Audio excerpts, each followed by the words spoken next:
একজনের দিন কাটে মিটিং, মিছিল, স্লোগান আর রাজনৈতিক কৌশলে, তো অন্যজনের সকাল শুরু হয় রাধাকৃষ্ণের নাম গানে, খোল, করতাল আর সুরের সাধনায়। দুই জগৎ যেন সম্পূর্ণ আলাদা, অথচ ভাগ্য এক অদ্ভুত সুরে মিলিয়ে দিয়েছিল দেবরাজ চক্রবর্তী ও অদিতি মুন্সিকে।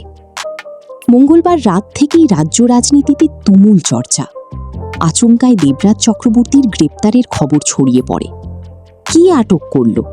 গ্রেপ্তারের খবর ছড়িয়ে পড়ে। কি আটক করল? কেন? সরকারিভাবে কিছু স্পষ্ট না হলেও রাজনৈতিক মহলে জল্পনা তুঙ্গে।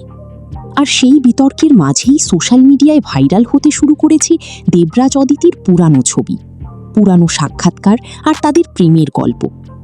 তবে তাদের গল্পটা আদতে প্রেম দিয়ে শুরু হয়নি। অদিতি তখন সারেগামাপার জনপ্রিয় মুখ, বাগুইহাটির মেয়ে, গান নিয়েই তার দুনিয়া। অন্যদিকে রাজারহাট গোপালপুরের পরিচিত রাজনৈতিক মুখ দেবরাজ। সাংস্কৃতিক অনুষ্ঠানে আলাপ হয়েছিল তাদের, কিন্তু প্রেম নয়। দুই পরিবারের কথাবার্তাতেই সম্বন্ধ একই। প্রথম দেখাতেই দেবরাজের ব্যবহার মন ছুঁয়ে গিয়েছিল অদিতির। আর অদিতির গায়কী, শান্ত স্বভাব আর স্নিগ্ধ হাসিতে মুগ্ধ হয়েছিলেন দেবরাজ।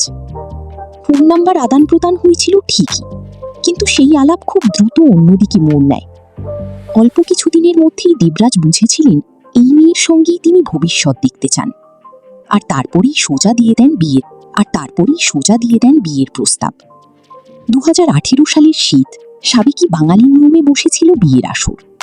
লাল বেনারসি, কপালে চন্দন, মাথায় মুকুটে অদিতি যেন একেবারে চিরাচরিত বাঙালি কনে, আর ধুতি পাঞ্জাবিতে দেবরাজ। রাজনৈতিক ব্যক্তিত্ব থেকে টলিপাড়ার তারকা সকলের উপস্থিতিতে জমজমাট হয়েছিল রিসেপশন। বিয়ের পর এক সাক্ষাৎকারে অদিতি হেসে বলেছিলেন, ও রাজনীতির মানুষ হলেও ভীষণ কেয়ারিং, আমার গানকে সবচেয়ে বেশি সম্মান করে। সেই সম্মান যেন তাদের সম্পর্কের ভিত হয়ে দাঁড়ায়। তারপর আসে 2021 সাল। মমতা বন্দ্যোপাধ্যায়ের ডাকে সক্রিয় রাজনীতিতে যোগ দেন অদিতি। রাজারহাট গোপালপুর কেন্দ্র থেকে প্রার্থী হন তিনি।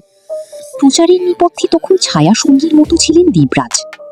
রাজনৈতিক কৌশল, জনসংযোগ সবেতেই স্ত্রীকে আগলে রেখেছিলেন তিনি। আর সেই নির্বাচনে জয়ের পর পাওয়ার কাপাল তকমাও পেয়েছিল এই জুটি। কিন্তু সময় সবসময় একরকম থাকে না। সদ্য সমাপ্ত নির্বাচনে বিজেপি প্রার্থী তরুণমতি তিওয়ারির কাছে হারতে হয়েছে অদিতিকে। সদ্য মা হওয়া, সন্তান সামলে ভোট প্রচার, সব মিলিয়ে লড়াইটা সহজ ছিল না। তবু পাশে ছিলেন দেবরাজ।